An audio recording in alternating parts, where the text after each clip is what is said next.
नियमांचे नागरिकांनी जरूर पालन करावे। संपूर्ण उपक्रमात ध्वज संहितेचे पूर्ण पालन करण्यात यावे।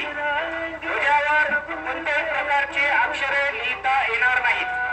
ध्वजाचा जाणीवपूर्वक जमिनीशी स्पर्श होऊ देऊ नये।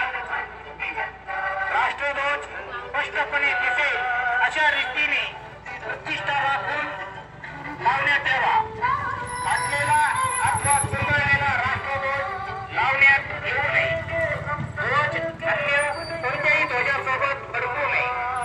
दिनांक 15 ऑगस्ट 2024 रोजी सायंकाळी सन्मानपूर्वक उतरून ते व्यवस्थितपणे सन्मानाने जतन करावा।